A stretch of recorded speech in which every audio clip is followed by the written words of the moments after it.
同学们早安。早安。今天呢，我们很高兴呢，邀请到我们教育部的玉山学者，也是呢我们台师大地理学系的讲座教授Professor Howitt 来给我们进行他来台的5场演讲中的第2场演讲那今天同时呢，这个演讲也是和我们在座有很多我们修课的同学。这门课呢，我们就是叫原住民族社区保育但是呢，我们把惯有的社区保育或者原住民族参与社区保育这一类的思维呢，我们把它打散，要先认识原住民族什么是社区，什么是保育，然后呢反思这整个事情要如何去思考所以今天呢，刚好也是一个很关键的一个讲题就是你要 Unthinking community and conservation then rethinking indigenous 所以今天我们非常高兴呢，能够让我们重新去思考社区和保育分开去怎么去想原住民性那这个我们就热烈掌声欢迎 Professor Howitt。I'm really humbled that there's so many people come to visit our course. But I also want to talk to the students in the course rather than make this a big fancy guest lecture. So I think of myself less as a Yushan fellow and more as a simple teacher. Yeah? So my title has it's a word unthinking, which isn't an English word, a made-up word. And so I want us to learn to unthink as well as to think. We carry with us a big burden from history. We've been taught to think in particular ways that aren't very helpful for resolving the challenges that we face. So part of our role as teachers is to help you to learn to think, not just to teach you information. So let me get started. Thinking about thinking is not very usual. We usually think of our own thinking as the way everybody thinks. We assume that how we think is normal, that we can take it for granted that everybody thinks like us. But if you stop for a moment to think about that, it can't be true. Everybody doesn't think like us. And if that's true, then we need to think carefully about it, because it has consequences for how we respond to other human beings. And so, in intercultural settings, in particular in settler colonial settings, language, ideas, concepts, patterns of thinking shouldn't be taken for granted. We shouldn't assume in those intercultural settings that everybody thinks like us, because they don't. And yet, as citizens, as human beings, we fall so easily back into those patterns of thinking how we think is normal and how we think is how everybody thinks. Or they should think. Yeah? Part of the power of settler colonial thinking is that we end up learning that everybody should think like us. That the power of the settler colonial frame is that it keeps telling us that the coloniser is superior, that way of thinking is better. Worse, that way of thinking is best. Worse still, that way of thinking is the only way to think. So we have to unlearn that lesson that's imposed by the coloniser. On all of us, whoever we are, that we are subject to that assumption. So, we're in an education institution, a university. Again, I'm talking to the students here, but I might be talking to some teachers as well. That we're used to what we might think of as a banking model of education. You come in here with empty accounts into the education bank and your teachers fill you up. So you go out with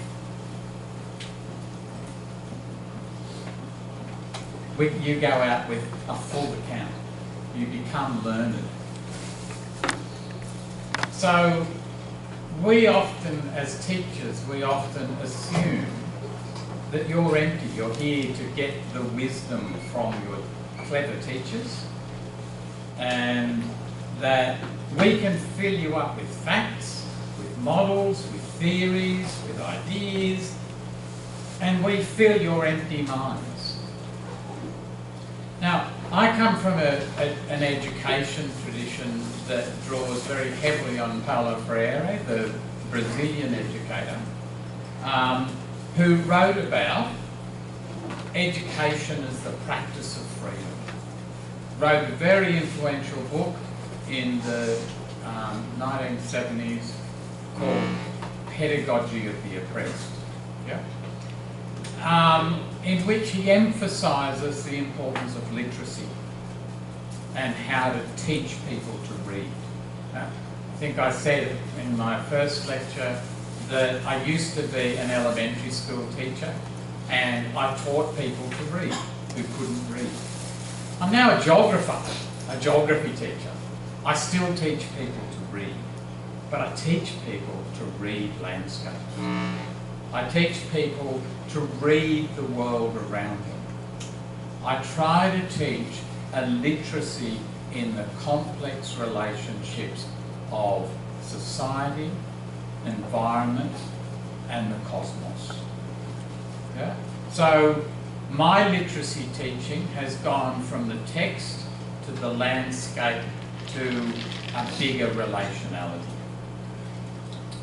So what do I mean by a literacy in the world around us? What I mean is we need to be able to understand the world around us. What do I mean as a Freirean saying that? We need to be able to understand and respond to change the world around us. So if we are working against oppression, against inequality and injustice, we need to be working towards understanding the world in ways that bring about justice, equity and sustainability. That's what literacy in the world, I think, really means. So, what do I mean by reading relationally? That we need to move from thinking of literacy as just about decoding text, learning to read, reading symbols, to reading relationships and places. At its best, and I know we're not always at our best, but at our best, geography teaches us this literacy in landscapes, an understanding that landscapes are always simultaneously cultural and biophysical. and that interplay of humanity and the planet is always contextualizing each other. You know, that we live in coupled human and natural systems. That we're interested in changes across time and space, between scales. That we're interested in specifically those relationships between people, place and cosmos.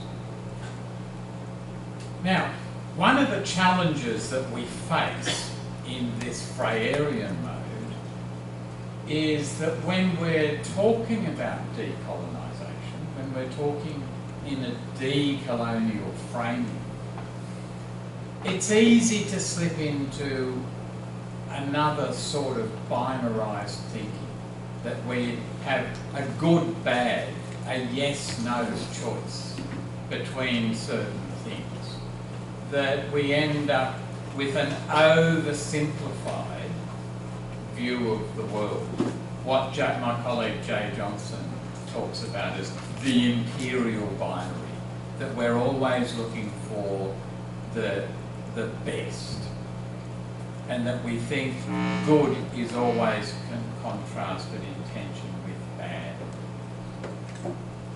So in the Freirean view, and I do want to problematise the good, and to stop us just thinking we're always right, we're always better than the bad.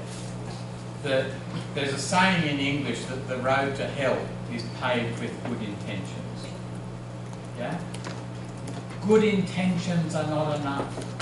We have to be constantly critical of our own thinking and our way of thinking about our thinking.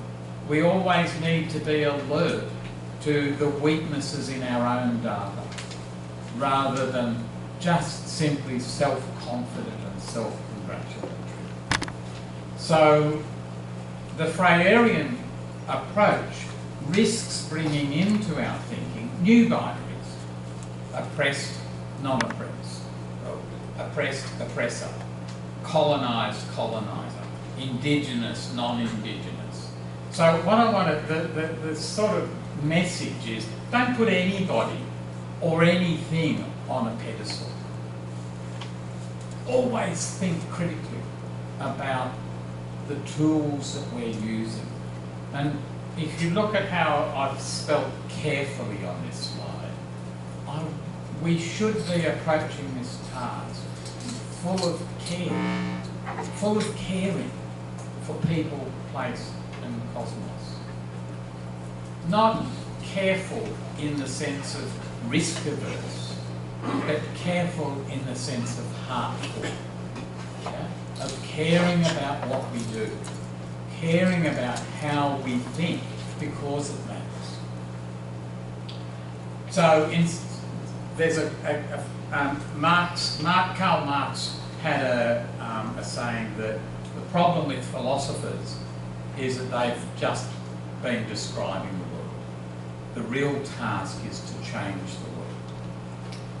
So in seeking to change the world, we need to care for it. Yeah? We need to bring caring to that task.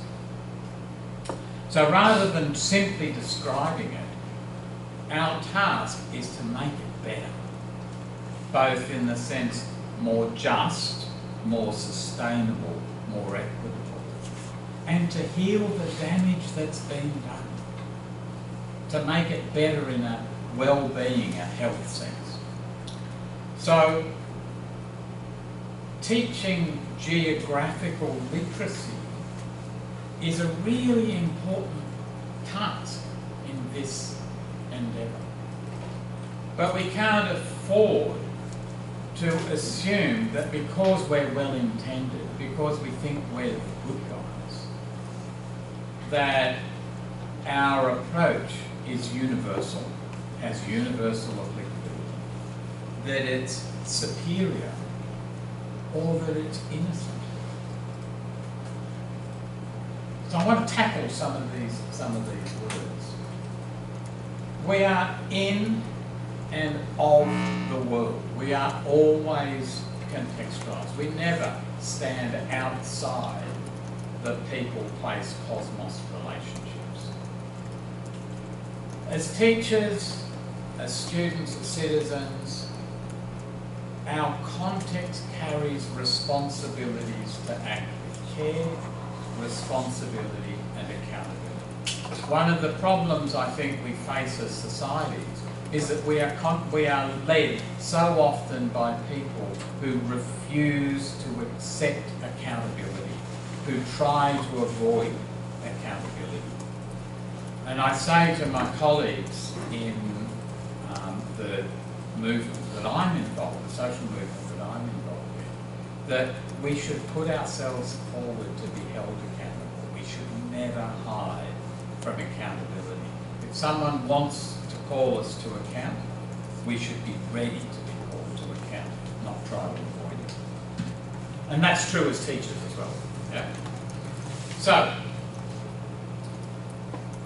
one of the issues we face in university-based education is that we have these claims of universality, that the truths that we teach are always and will always and have always been true. What I'm saying is we don't know that. In fact, we can't know that. That we also live in a world of uncertainty. And in fact, despite the fact that scientific models of truth try to establish the truth of their statements, we should never forget that science is always about uncertainty. Yeah? That we scientists know that we don't know. But we get caught up in this model of thinking that says, we don't know, but this is the best truth we've got. And that gets politically mobilised to become, this is the only truth you can have. So this negotiation of truth in the settler colonial context needs to be recognised as an issue. By proclaiming the universality of its own knowledge, settler colonial societies' ways of knowing historically have displaced more localised and limited ways of knowing, explaining and understanding. So the settler colonial models provide what we might think of as strong theory that claims to be universal. Thinking that works always and everywhere. But Kathy Gibson and Julie Graham, who wrote together before Julie died, as Gibson Graham, J.K. Gibson Graham, they, in a great paper, talked about the importance of weak theory, of theory that works in place with people, that provides a way not just of knowing but of acting in the world. So we need to, I think, begin to recognise the great value of what Julie and Kathy talked about as weak theory, of practical knowledge. We need to become practitioners in our relationality rather than just theorists.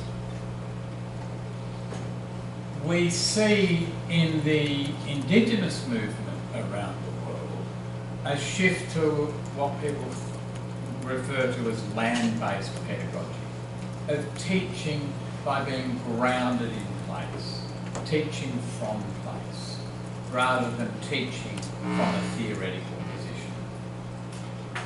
What Soren Larson and Jay Johnson have talked about as a deeper sense of place. We can see how fostering those capacities to read and care for simultaneously physical and cultural landscapes might produce new ways of knowing, new understanding, and new a new ethics that can frame our research, our teaching and our acting in the world. So, questioning universal claims of knowledge and celebrating knowledges with an S, the plural that Mr. Gates keeps putting a red wiggly line under in Microsoft applications. Celebrating multiple, plural, contested knowledges, engaging with them to recognise they might have something to speak to you, listening, instead of assuming the right to speak all the time, is an important moment, an important step in unlearning the hidden curriculum that settler colonial societies impose on their populations.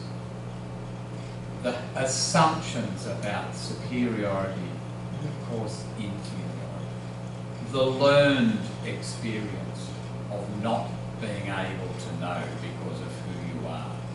Being told over and over again, you can't exist because we have taken over. We have changed the world. We are settler colonial society. So I want to tackle the idea of settler innocence. It's often in the literature referred to as white innocence. And it's part of the reason, as I said in the first lecture, of trying to amplify the positionality of Taiwan in the global literature, is that Taiwan has the experience to challenge really profoundly the notion that colonialism was a European, a white settler process. So much of the North American and Australian and New Zealand literature that informs Indigenous studies gets focused on whiteness. And it's not the appropriate frame for thinking about these issues in Taiwan. And what Taiwan constantly throws up to us is that it's not a singular other, a singular settler frame that needs to be engaged with. And when we think about what we learn from Taiwan and apply it elsewhere, we realise that that's often the case. That what constitutes the white in those settler colonial societies of Australia, Aotearoa, Canada, United States, is often very diverse. I keep saying to my colleagues in Australia, if we just think the problem is with white Australia, where we now have a population where probably about 50% of the Australian population is overseas born or has a parent that was overseas born. Yeah? We are a very multicultural nation. And if we keep insisting that the Indigenous focus is on Aboriginal white, then we forget to talk to the community that's around us. Yeah? So we, again, thinking critically opens us up to the real world relationality rather than the theorised relationality of settler colonial relations. So, I want to rethink these claims of innocence, superiority and privilege that so underpin the settler colonial curriculum that we all are flooded with in our lives. As Tuck and Yang remind us, neither colonisation nor, by implication, decolonisation are metaphors. These are real processes. They are not just ideas to be debated in theory. They are processes to be engaged with in changing relations between people, place and cosmos. The colonial possessive that I talked about in the first lecture was and is always about taking, about possessing, about controlling geographies and controlling societies.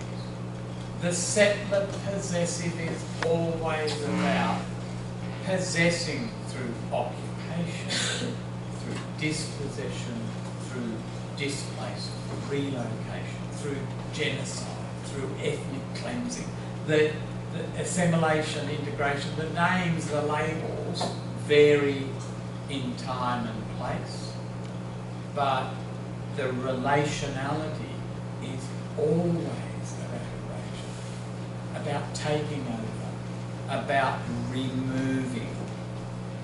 In Australia, one of the terms that the settler colonial administration used to use was cleaning up the country.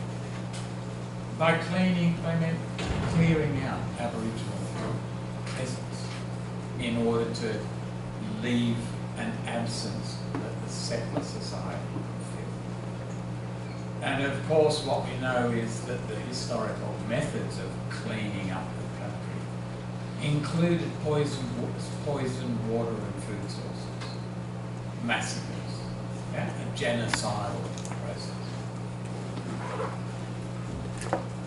The North American geographer Laura Toledo talks about the American effort to maintain what gets referred to as white innocence, whereas she puts it, even a cursory look at US history shows a deep investment in white innocence and the desire to maintain it at all costs. So what does she mean by white innocence?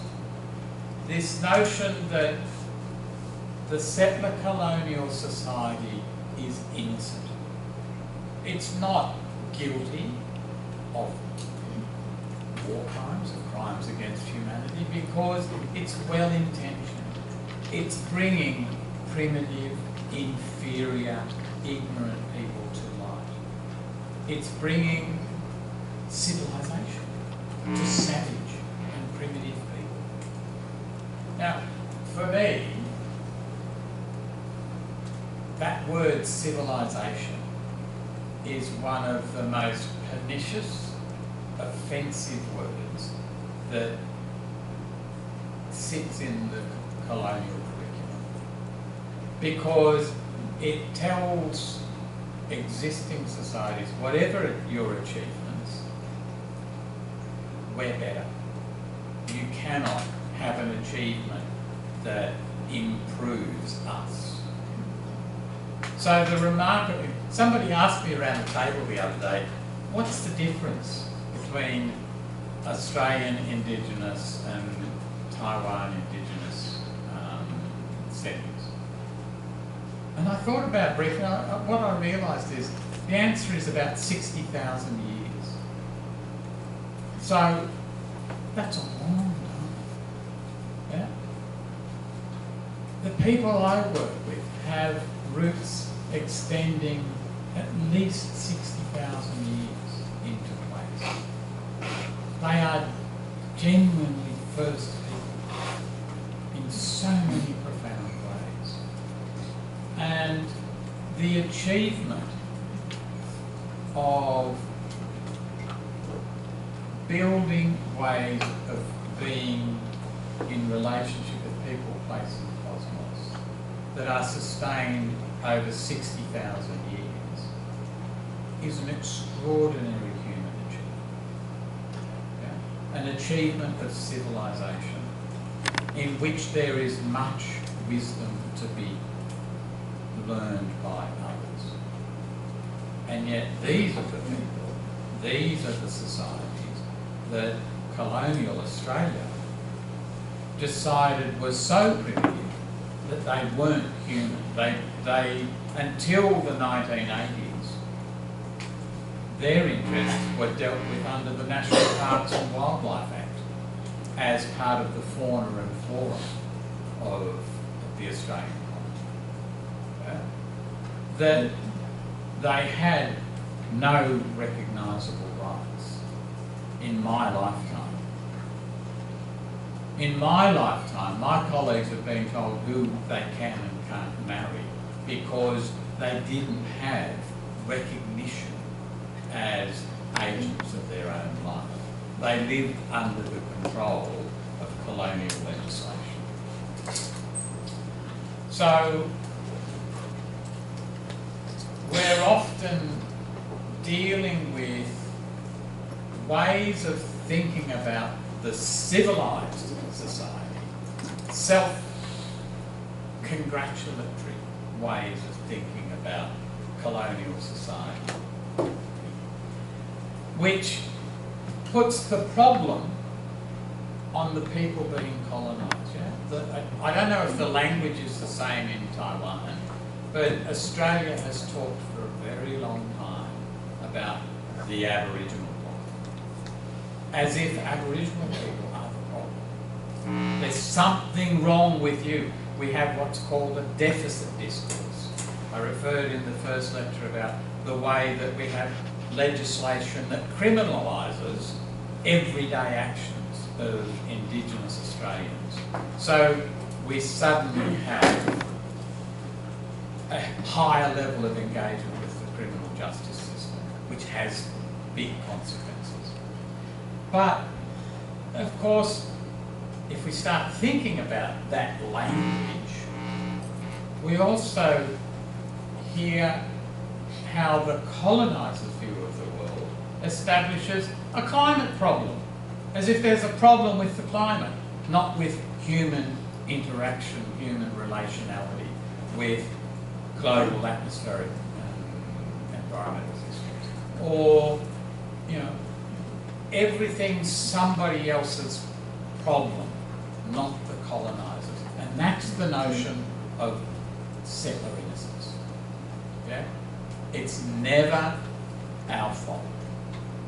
It's always something wrong somewhere else. And guess what? Once you start unthinking the settler curriculum, you can see that sometimes it is a settler problem. It's a failure in understanding the relationality that we're all in the context of. So, I've tried to start unthinking. So the course is called Indigenous Community Conservation. And I want to unthink the elements of the course title and start with community. It's easy to assume that we, the scholars, know what we mean when we talk about community. It's one of those words that's everywhere. Yeah? It's used to justify or explain much of what we do. Yeah? We use it as a term to say it's community-led. We're accountable to the community. One thing that scholars do, and I find this really interesting, it's again one of these little language tricks to think about small words like us, is we often, when we're talking about our research, we say we've talked to the community. Now think about the relationality of that phrase. We have talked to the community and now we're telling you what we heard. Now, if we talked, what did we hear? We heard ourselves. Why do we never say we listened to the community? Why do we never silence that bigger academic, scholarly discourse and take time to listen? Why do we fall in? I don't know if it's the same in Chinese language. Can anybody tell me? Do you say the same thing? We talk to the community? we have community. rather than we listen to, when we're talking about our research, if we're talking about our methods, in so much scholarly writing, we say, I spoke to these people. But you didn't. I mean, if you were interviewing them, you should have been listening, not speaking. That's a really fundamental methodological issue. And yet, in our reporting, we so easily slip into we're the agents. We spoke, and now we're speaking again, and you should listen to us. And I just find it fascinating, that slippage of how easily we forget what we actually did. How did we learn? How do scholars learn? They learn by listening.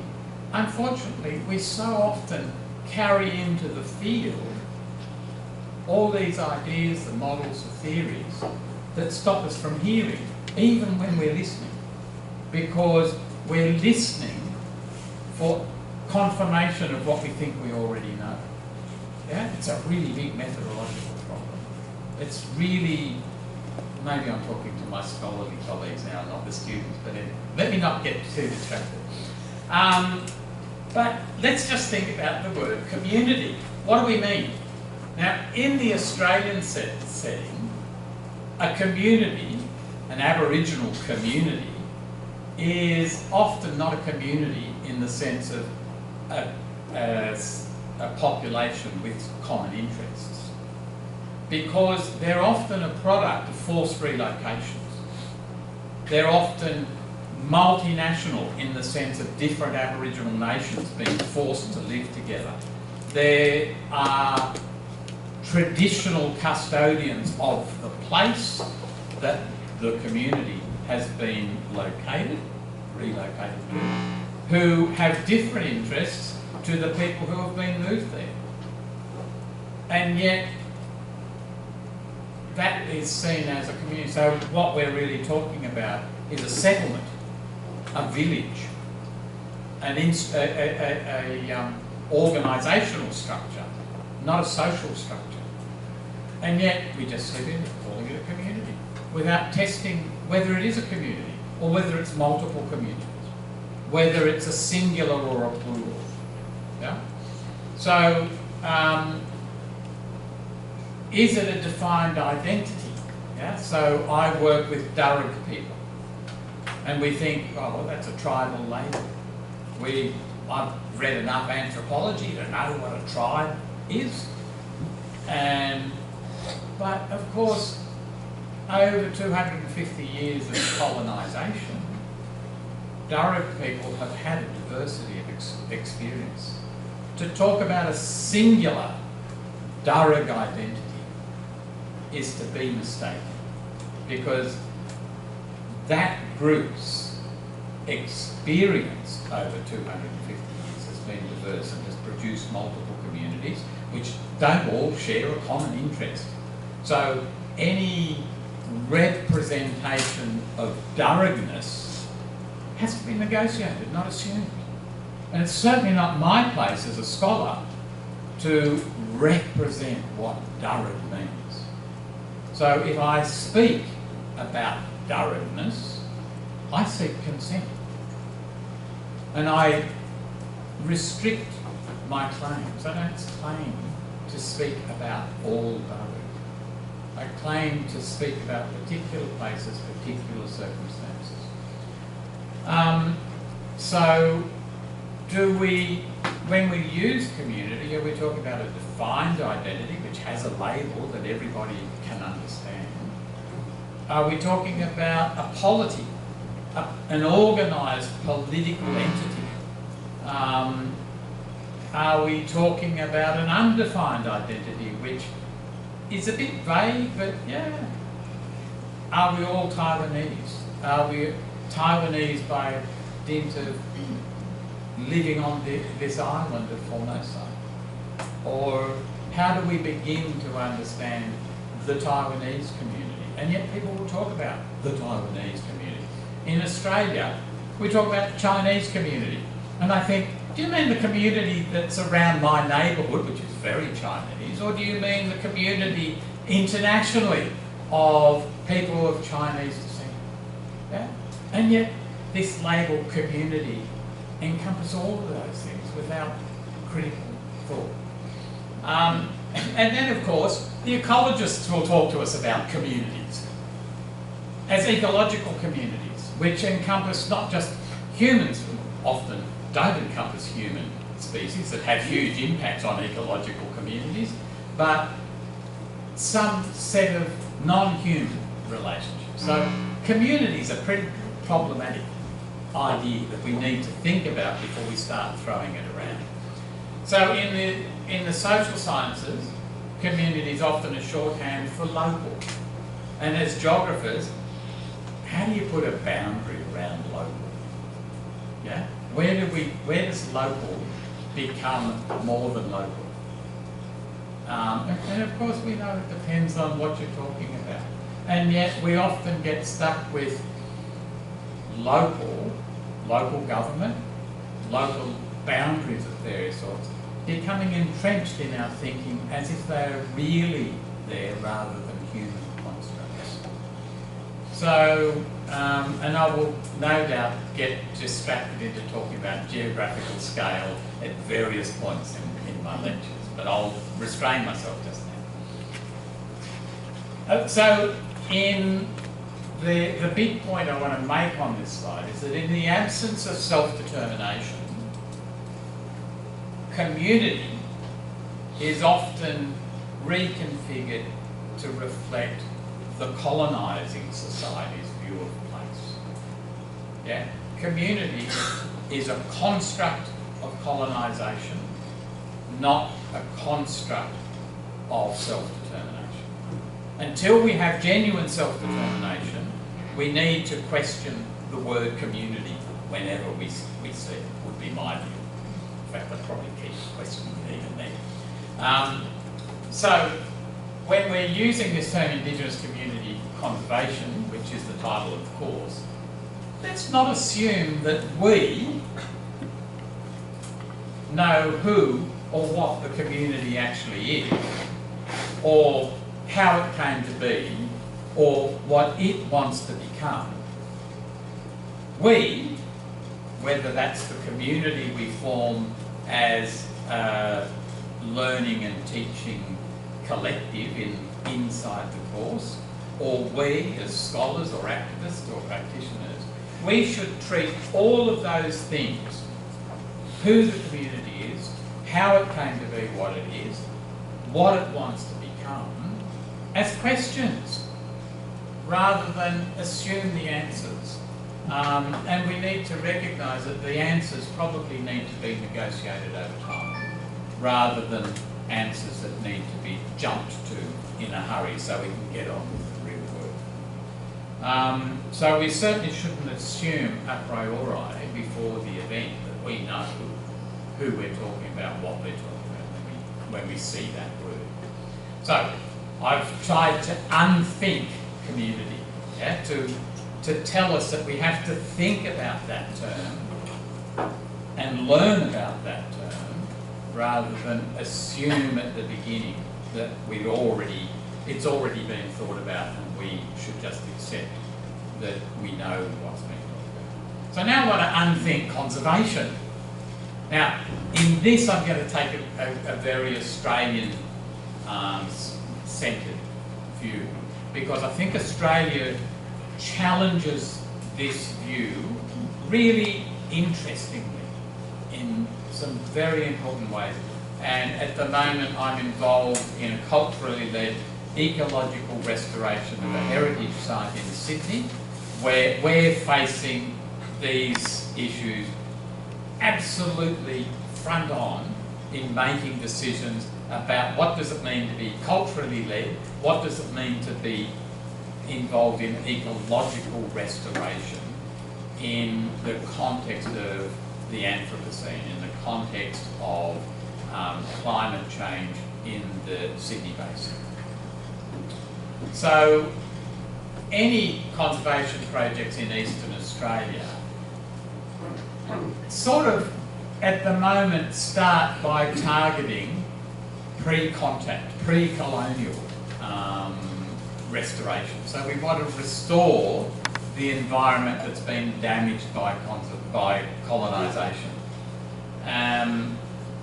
So we see returning to pre-colonial ecological relationships as the target for conservation activities. And that's often by restoring local species, so species that have provenance to prior existence in these places, and often emphasising Aboriginal cultural practices like fire management. But of course it's far from straightforward under conditions of climate change, and so my colleagues Leslie Hughes and Mark Westerby, as early as the early 1990s, were saying if we understand what climate change is doing to Australian environments, then I think the way they talked about it was that the climate conditions, the environmental conditions facing Sydney in the 21st century, in the mid-21st century, would be actually similar to the climate conditions that faced Brisbane much further up the Australian coastline at the time of settlement. So and that the climate conditions that existed in Sydney in the at colonial times, probably now a few hundred, if not more, kilometres north. So it's really, we're dealing with very different circumstances. So the species that existed in certain places may not be able to survive under conditions of climate change. So we need to rethink what conservation means. Yeah? We can't just assume that as climate warms, as sea level rises, we've got sacred places in Australia that were on the coastline before or during the last ice age, which have been submerged for several thousand years. People still know about them. There's still stories about them. Yeah? So, under conditions of climate change, of sea level change, of environmental change, we need to rethink what we mean by conservation. We need to renegotiate that, not just assume we know, whether we're ecologists or social scientists, that we know what will work or what should work or what the community wants. And of course, one of the issues about this notion of Aboriginal fire management as a thing that gets really talked about a lot, and that I've certainly been involved in and am involved in, is that we need to challenge what we mean by traditional burning. If we set fire to an urban environment in a traditional way, it's going to be uncomfortable. Yeah? Even though we use what we call cool fires, people get scared of fire, justifiably, when you look at some of the images that came out of Australia in 2019-2020 fire season. So you understand that we can't simply drop earlier models of fire management into greatly changed environments. The other thing, I had a student who worked on fire management in Western Arnhem Land in the Northern Territory, where they now use, one of the problems was that because of forced relocation, changed settlement patterns, changed land use patterns, Aboriginal people thought that in their way of thinking they were still doing what they always did, that as they walked across country, as they used country, they would start little fires that would burn little patches that would disrupt major wildfires. Problem is, they were now occupying, moving across country on roads in motor vehicles much more quickly, so that they would still make little fires that were traditional patterns. But the spatial pattern was really different because they're going much faster. So if they made a little fire every hour or so, the difference in spatial pattern, in walking in country and making a fire every hour or so, and driving through country and making a fire every hour or so, that's really significant. If you walk across country as a group and you set out catching things, chasing things, that's very different than driving along roads. So now the West Arnhem Land Fire Management Association, an Aboriginal organisation, uses helicopters and incendiary devices to try and reproduce the spatial pattern of mosaic burning, rather than just saying, yeah, well, you just do what you've always done. But all the employment in managing helicopter flights and incendiary devices excludes most Aboriginal people from participating in actual fire management. So suddenly we're in what we might think of as reproducing traditional patterns, but almost excluding Aboriginal people, even when we're working with an Aboriginal organisation. This is complicated. Yeah? So I'm not criticising Walter's management practice, and I'm not saying we should burn Sydney on a regular basis. But we need to think about how do we renegotiate the relationality? How do we read this country now? How do we read the landscape? And how do we care for it? What does conservation begin to look like? So one of the things that we risk doing is locking people into an imaginary past, an idealised or racialised view of the past that says, well, real Aboriginal people are the ones that were pre-contact. So all of a sudden, we're erasing the present Aboriginal people as not real, as somehow not authentic, not knowledgeable enough, part of the problem. And yet it's the changed environmental circumstances through occupation and relocation that we need to rethink. And so remember my question last week was, who are the experts? I now want to ask you to think about another question about what constitutes expertise. How do we begin this Indigenous community conservation frame? How do we begin to think about what we know, who knows it, how we've come to know it, and how do we know we know it? So, I don't even know how to say this word, wisdom squared orbit. So this is a great conference that Jay Johnson and a couple of colleagues organised a few years ago. Weaving Indigenous and sustainability sciences to diversify our methods. So this was a very concerted effort supported by one of the big science funding bodies in America, whose name? Science Something like that. Yeah, Science Foundation. Of trying to actually get Indigenous sciences recognised by sustainability scientists.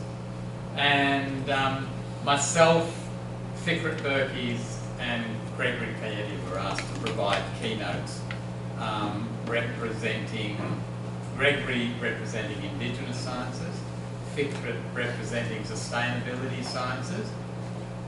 And for my sins, I was supposed to be the bridge, which was an interesting place to be. And of course, bridges get walked all over it. So it was quite a tense discussion at times, which was very productive. And it's a paper that I've asked the students to have a look at. But the challenge that we have this valorising of sustainability science, science that's dedicated towards producing sustainable environmental outcomes.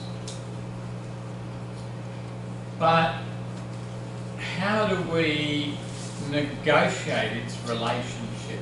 We've got a plethora of journals about sustainability science, and journals of sustainability. So many names, because publishing is a big capitalist industry. Don't forget. The difficulty of developing a prolonged and nurturing dialogue between sustainability science and Indigenous sciences is surprising and warrants reflection, we said. Yeah? So why is this so hard? You would think this is an easy dialogue to have. Universities and academic disciplines of science and social science have unequivocally been part of the structure and infrastructure of European colonial, there it is, European colonial power. So in this discussion, we were already blind, or being blind, to a diverse, more plural notion of coloniality. The disciplines have unequivocally been part of colonial power and its specific impacts on particular Indigenous places and their peoples and their places and institutions. Entry of Indigenous voices into both the academy and political institutions has been and typically remains contingent and conditional. Yeah? You're only allowed in if you conform, if you comply to the dominant discourse. You can't be too disruptive. You can't be too assertive. Power, we said, underpins the place of science in contemporary global society. Framing Indigenous knowledges and peoples as out of place and out of time in so many senses is common amongst the dominant colonising culture commentators. But in the case of sustainability science, it risks reducing Indigenous peoples as anachronistic sources of insights, information and knowledge that can be used by science to produce authoritative, authentic and useful universal knowledge in the present for the future. So the risk is that sustainability science simply becomes another form of colonising knowledge. So, as you can see, I find much of the language a bit problematic. I find many of the relationships that we have to deal with extremely problematic. And I find many of the good guys, or the people and institutions that we might expect to be the good guys, to be at best ambiguous. So we have to have what Australians colloquially call our bullshit detectors well and truly out on display. We need to detect the bullshit in all of this discourse and be ready. And the bullshit comes from all sorts of directions. Yeah? It doesn't just come from the known colonial institutions. Yeah? Because the one Yifong Chen yesterday was talking about the trickle-down economics. The one place that trickle-down economics works the way that it's supposed to do is in bullshit. Bullshit trickles down and infects everything. So we have to have our detectors ready to question everything. Okay, so how do we, in that context, if we come back to the title of the course, Indigenous Community Conservation, how do we begin thinking Indigenous? How do we begin hearing, listening, understanding Indigenous? How do we begin to have transformative and listening methodologies that allow us to move towards changing relationalities?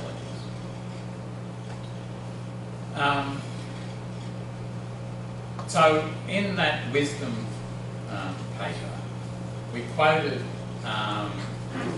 Renee Lewis, from her fantastic paper, Can You Hear Us Now? Voices from the Margin. In engaging in dialogue with Indigenous scientists cannot skip to the end point imaginary of a dialogue of equals. We have to learn to listen and hear. We have to remember Renee's provocative words, can you hear us now? Have I got your attention?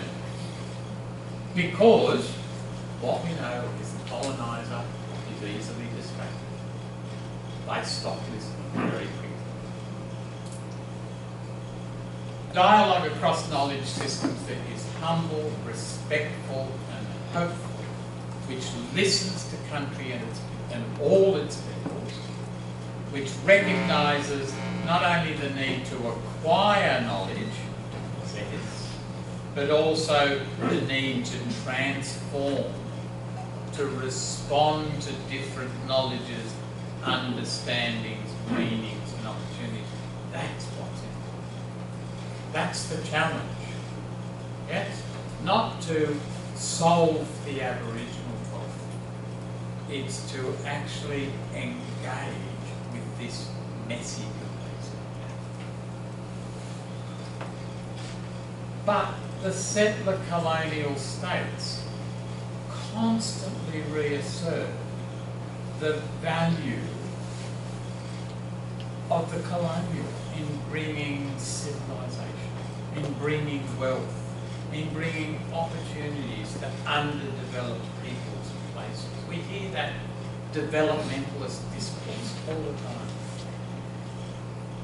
In doing that, they reflect their own pomposity, their own self-importance in what my colleague Debbie Rose really powerfully referred to as the hall of mirrors, where they assert their own failures as successes, their own cruelties as kindnesses, their thefts and their genocides as destiny.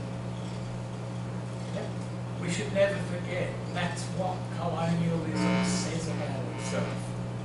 That we've brought light, civilization, opportunity to these poor, underdeveloped people. When we look at it, when we examine it, it's been cruel, genocide, theft, over and over, damage.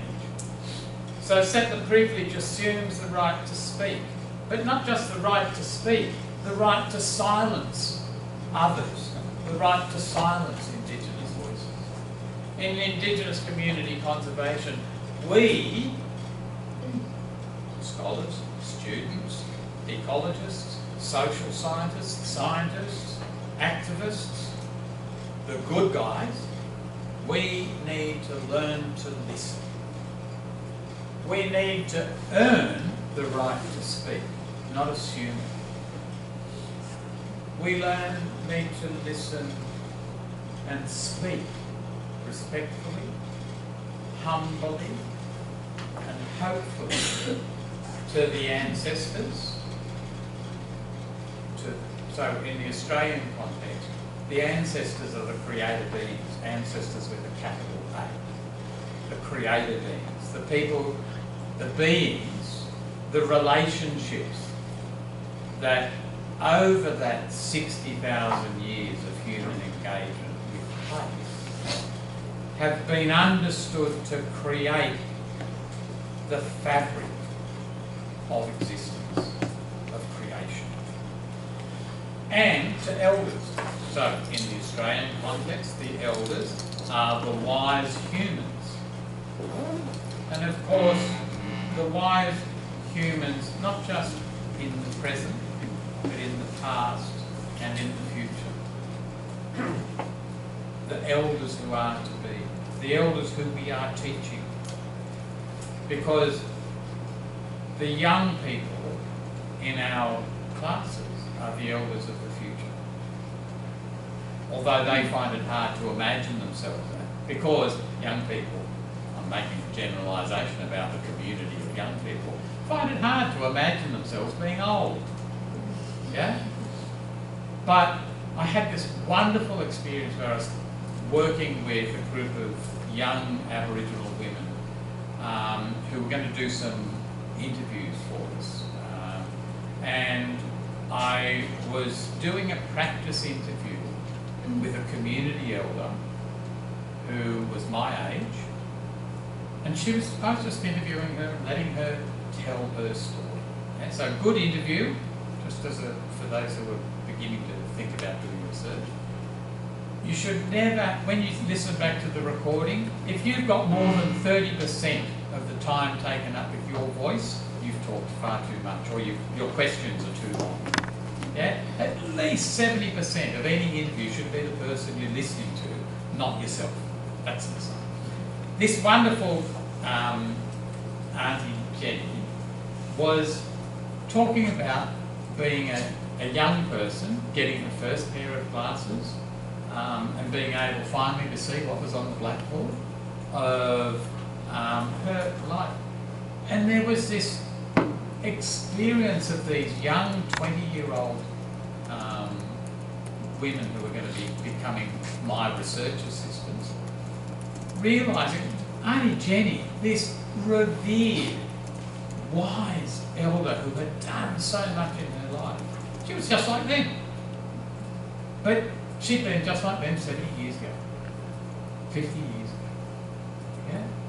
And that they had the chance to be just like her in 50 years. But they had to do things now in order to become that. Yeah? So I'm always, I said I'm actually a teacher. Yeah? Fundamentally I'm a teacher. And I'm always interested in teaching people to see themselves different as much as see the world different. To think about your relationship with the world in ways that are careful, respectful, humble, and hopeful. And that's it. 非常不博士，好，谢谢大家早安。那今天还是由我来为大家稍微做一点那个简单的摘要。那其实今天Professor Howitt 他在谈的东西，其实一直在回应上周他在谈的我觉得两个大重点，一个就是对于知识的反思，就是我们要去思考到底我们的知识是怎么形成的，我们是怎么得到知识这件事情。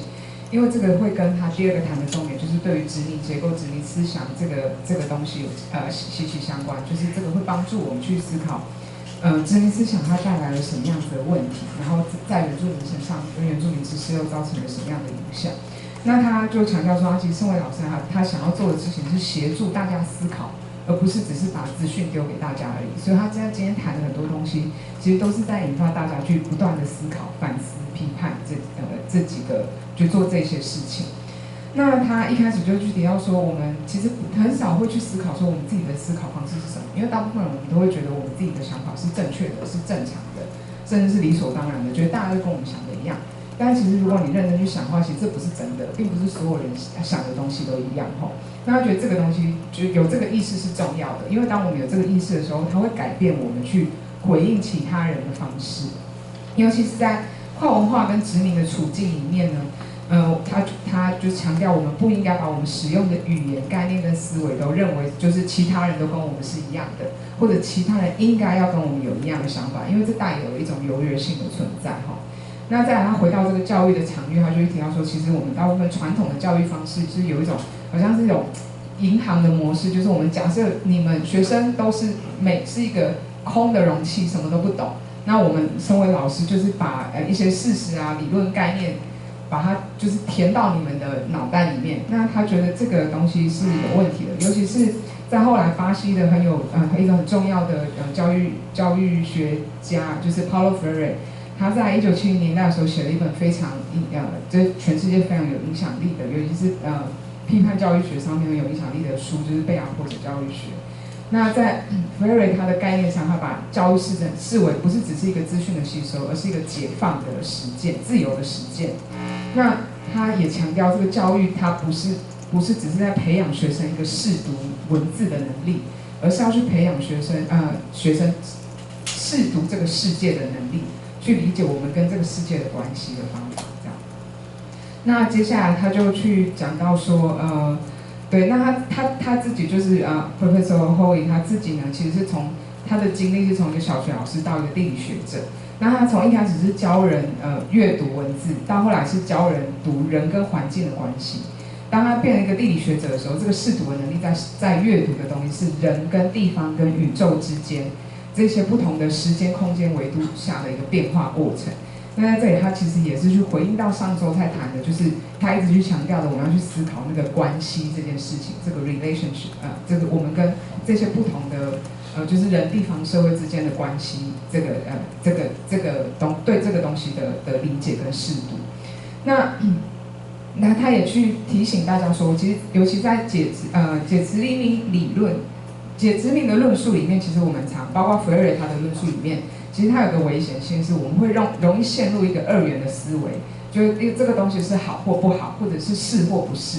那可是我们其实看到这个社会环境是一直在变动的，自然界也是一直在变动的。那如果我们陷入这样的二元思维的时候，我们会把这样的变化的关系，一个进程的一个就是持续不断改变的关系，过度的简化，那就会陷入就是他提到他的同事 J. Johnson 谈的这个 imperial binary， 就是帝国的二元论。所以他就是觉得就我们必须要去停止认为说我们永远就是这个帝国二元论，因为就是在殖民思想，其实在灌输这个社会的很容易就是这样的观念，就是说我们殖民者是比较好的。那你们这些还没有被开化、还没有开发的社会是比较不好的。那即便说这是带着一个好的意图，其实这个都是不对的，或者是不够的。我们要对于这样的想法抱着一个反思的态度。那他就是对，就是他就是强调说，有个很重要的东西，就是我们不要把任何的思想或者是人，我们不要轻易的去接受别人给我们的一个思想。因为我们要永远自己去思考，说那样的思想到底是不是对的，就是不要说人家轻易给我们的，我们就把它或者说现在像解决的论述是很重要，我们就把它摆在一个很高的位置。我们要永远去思考，说它里面的这些内涵到底是不是对的。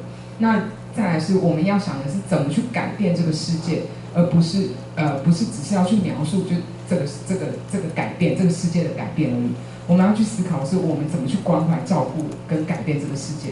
那他觉得地理学在这个讨论里面就扮演一个很重要的角色，因为地理学就是去思考，就是这个人跟社会、跟环境之间的一些关系。好，那再来就是他有一个强调，就是说这个 accountability， 就是我们永远都要去思考说，我们都永远都要记得这件事情，就是我们对这个社会跟这个环境是有一个责任在的。就任何的事情，其实我们都带有我们的责任的，这样。好，然后再来，他就提到说，对，就是再回到那个殖民这个普同性这件事情，就是殖民的社会它带来的这个知识呢，很容易会去建立一个普同性，就是它建立一个所谓的强大的理论 （strong theory）， 就是说这样的理论是可以在任何时间、任何地方都是成立的。那这些 strong theory 它其实常会取代了在地的知识，然后限制了我们去思考这个世界的方式。那相对来讲呢，好像在地的知识它其实是一个比较可能是单的符合在地的一个所谓的 weak theory 比较弱的知识，可是它就是去强调说，其实就算是这样子的 weak theory， 它也是有它的非常重要的一些优势在的，因为所有的知识形成，它都有它的一个背景脉络，形成的一个背景脉络，所以它在地还是有它非常强大的非常重要非常大的重要性。那所以像他就在这边，他就引用了一些他的同事或学者去谈到说，其实这个以土地为基础的教育跟学习是非常重要的，就是我们要去建立一个对地方更深刻的理解。那当这样子的识读的能力可以建立出来的时候，就是识读我们人跟环境跟土地的关系的时候，其实我们会产生一个新的思考知识的方式，而不是就是我们现在所习惯的这个科学知识带给我们的东西而已。好，那所以就是说，我们要永远对于这样子，就是我们一直接受到这种普同性的知识，我们要抱着一个批判或者怀疑的态度，然后去重新判读我们就是这个殖民社会或者说这个科学知识教给我们的知识是什么。然后我们也要不断的去肯认跟赞扬各种不同的地方知识。那再来，他就是提到这个 white innocence 这个概念，就是这个概念就是其实是在在后面他讲到 Laura Pulido， 他其实有比较深刻的去谈这个白人无辜是什么哈，就这个 white innocence 的概念，就是说这些殖民社会他们讲说他们其实是无辜的，他们并不是故意要去残害这些被殖民的社会，他们其实带着很好的意图来的。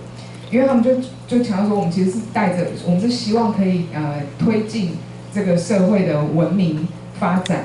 那只是说后面就是不小心发生了那些不好的事情，可是我们的意图是好的，所以我们其实是无辜的。那他觉得这个东西是非常有问题的哈。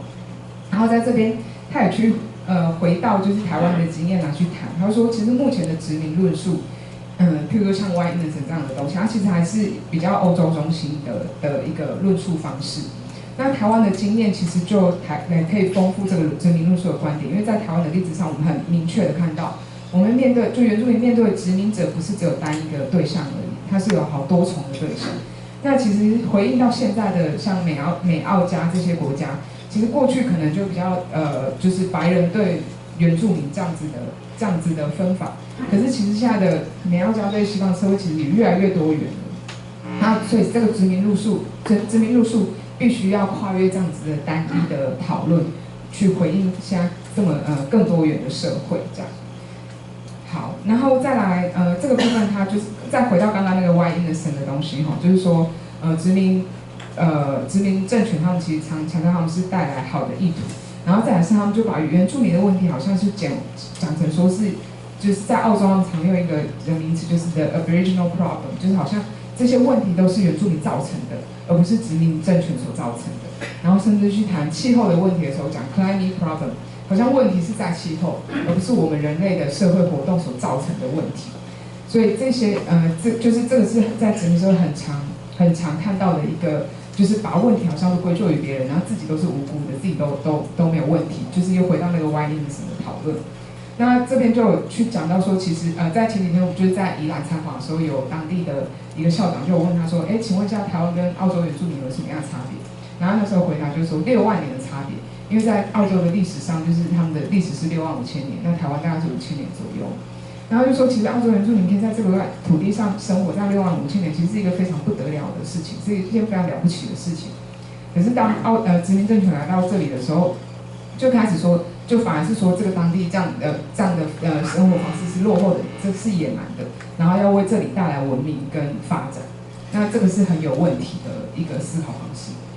好，然后最后他就是其实是回到最后2章3章3，他就回到我们的课程主题哈，就是到底什么是原住民社区保育，然后就要我们去重新思考说，到底就是每一个名词我们都要重新思考，什么是社区，什么是保育。然后就是他说他就讲到一个东西，就是说他发现在我们写我们的研究报告的时候，其实我们都常说我们去跟社区谈，可是其实我们真正应该实际正在做的事情是我们是去倾听社区，因为我们通常都是去做访谈去听他们讲，可是为什么我们报告中常写的都是我们去谈？那这个呈现了一个我们是怎么去看待我们跟社区之间的关系？就是他就在这边提出一个想法，说是不是有时候我们忘记了我们是怎么做研究跟学习的？那对，就是这个是一个提出来给，就是可能在座可能也有一些做研究的老师的同学们去思考的东西，这样。那再来，他就是讲到说这个社区的定义哈，他也觉得要重新思考，因为其实常常我们研究者在讲社区的时候，好像很理所当然的觉得社区就是应该是什么样子的一群人，可是其实上。我们现在看到的住在同一个地方的这些人，他们被指称为同一个社区的人，他们不见得是真的拥有同样的关注的一群人，因为他们常常是被殖民政权迫迁一起居住在这个地方的人，他们是拥有不同的关注的，对，就是利益的关注也好，各种关注也好。那充其量他们只是住在同一个地方的一群人或者一个村庄的人，但他不能被视为是同一个社群的人，这样。那所以通常这个社群的定义都是殖民者给的一个想象，而不是在地人他们自己定义出来的一个关系。所以他就在这边就是提醒大家说，请我们不要去假设我们都知道什么是社区，或者是它是怎么形成的，因为社区这件事情其实必须要是当地人他们自己协商出来之后的结果，而不是我们可以事先去做假定的。那再来回到保育，再进到保育的部分，他就用了澳洲的例子啊，就讲到说东部的澳洲其实有很多的保育计划，都倾向于要去回复到殖民前的环境条件，可能就有回复当地的物种。可是其实，在现在的社会变迁，就是气候变迁急速的情况下，要回到那个条件其实是很困难的。譬如说，有一些在当时以前可以生存的物种，在现在的气候条件下，其实可能已经没有办法生存了。